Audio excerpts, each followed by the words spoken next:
మన తాలూకా సాఫ్ట్వేర్లు కానీ మిగతా వాళ్ళు ఎవరు ఉండరు. బహుశా 20 తారీఖు వరకు వాళ్ళు విధుల్లోకి రారు, మనందరికీ తెలిసిందే.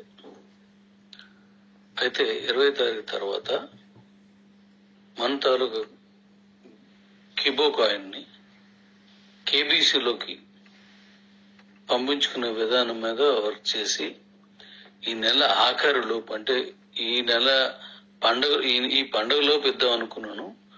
ఆ వర్కర్ సపోర్ట్ చేయకపోవడం వల్ల ఈ నెల ఆఖరిలోపు అది ఇచ్చేయడానికి పూర్తిగా దాని మీద వర్క్ చేస్తున్నాను. మన కిబోని పూర్తిగా కేబీసీలోకి మార్చుకొని 10 కోట్ల కాయిన్స్, ఒకటి తక్కువ, అంటే 9,99,90,999 ఎలా మనం దాన్ని ఎవరికి ఏది ఇవ్వాలి, ఎలా ఇవ్వాలి అనే దాని మీద ఇప్పుడు వర్క్ చేస్తున్నాం. దాని మీద మన కంపెనీలో ఎవరైతే ఇనీషియల్ స్టెప్ తీసుకున్నారో వాళ్ళు మాట్లాడుకుని అది చేస్తున్నారు. నాకు తోడుగా వాళ్ళు చేస్తున్నారు. వాళ్ళందరికీ థ్యాంక్స్. అయితే ఇప్పుడు 20 తర్వాత దానికి సంబంధించిన వివరాలు ఒక్కొక్కటిగా మీకు తెలియజేస్తాను. అది వెంటనే మనం దాన్ని కేబీసీగా మార్చుకొని వెళ్ళిపోదాం. దాని తర్వాత ఇప్పుడు మన దగ్గర ఉన్న ఇతర కూపన్స్, ఏవైనా కూపన్స్ మీ దగ్గర మిగిలి ఉంటే ఆ కూపన్స్ ని మీరు మన ఏటీఎం లోకి పంపించుకున్న, ఇంతకుముందు చేసిందే ఆ విధానంలోకి, అంటే మనం ఎన్ఎస్ చేసుకుంటారు, నాన్ స్టాకబుల్ అలా చేసేవారు. ఇప్పుడు కూపన్ కూడా దాంట్లో మార్చుకునే విధంగా ఆల్రెడీ పండగకు ముందే ఇచ్చేయడం జరిగింది. చాలా మంది చేసుకున్నారు, చేసుకుంటూనే ఉన్నారు. సో మీ దగ్గర ఉన్న కూపన్ ఎవరికైనా ట్రాన్స్ఫర్ చేసుకొని, లేదా మీ దగ్గర ఉన్న కూపన్ ని ఈ మెర్జ్ కూపన్స్ గా మార్చుకొని ట్రాన్స్ఫర్ చేసుకొని వాటిని మీరు పూర్తి స్థాయిలో మెర్జ్ కోసం వినియోగించుకోవచ్చు. అయితే మెర్జ్ చేసుకోవడం వల్ల నేను ఇంతకుముందు చెప్పాను, మనం ఒక కాంట్రాక్ట్ అడ్రస్ ని అన్ని అకౌంట్లోకి ఇస్తే దానికి కాంట్రవర్సీ అవుతుంది. కొన్ని కేవైసీ చేయలేని ఉన్నాయి, ఇలా కొన్ని ఉన్నాయి. కాబట్టి ఇంటర్నేషనల్కి వెళ్ళినప్పుడు ఖచ్చితంగా పర్ఫెక్ట్ గా వెళ్ళాలి. కాబట్టి మీరు మెర్జ్ చేసేసుకుంటే 100 అకౌంట్ 100 సార్లు పెట్టుకుని 100 సార్లు ఓటీపీ తీసుకుని 100 సార్లు మీరు అడాప్ట్ చేసుకుని పట్టుకెళ్ళడం కాకుండా ఒక దాంట్లోకి వచ్చే ఛాన్స్ ఉంటుంది. మీరు ఎన్నైతే అన్ని ఆయా అకౌంట్స్ లో మిగిలిపోయినటువంటి సాలబుల్ కాయిన్స్ ని కూడా డైరెక్ట్ గా ఎలా వాడుకోవాలి. సెక్యూర్డ్ కాయిన్స్ అటు వెళ్ళిపోతాయి.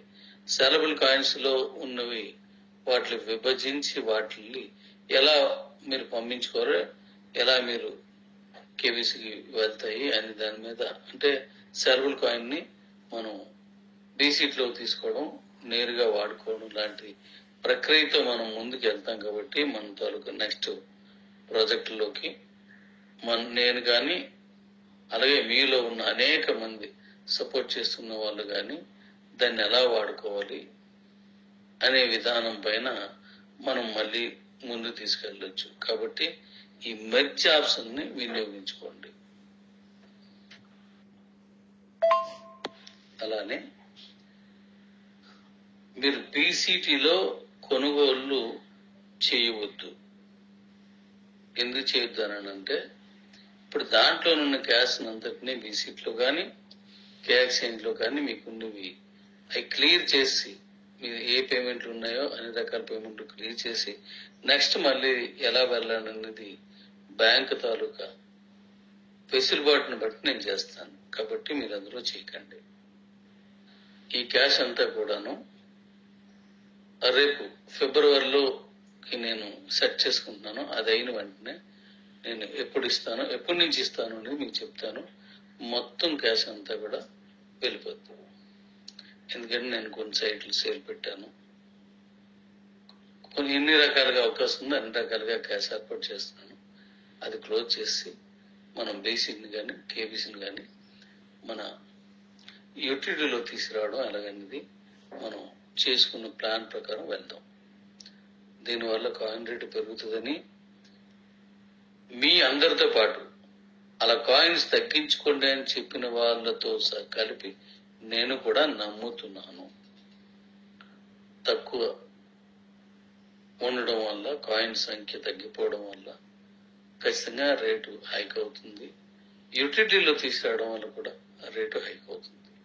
కాబట్టి రేపు 20 తర్వాత మన వాళ్ళు వచ్చిన వెంటనే నేను కంపల్సరీగా ఆ పనిలో ఉంటాను. ఇప్పుడు నేను నా తాలూకా పర్సనల్ వర్క్స్ లేదంటే ఈ అమ్మే వర్కుల మీద ఇప్పుడు వెళ్ళాలి. ఈ పండుగలో 20 వరకు ఎవరు సపోర్ట్ చేసి వెళ్ళాలి.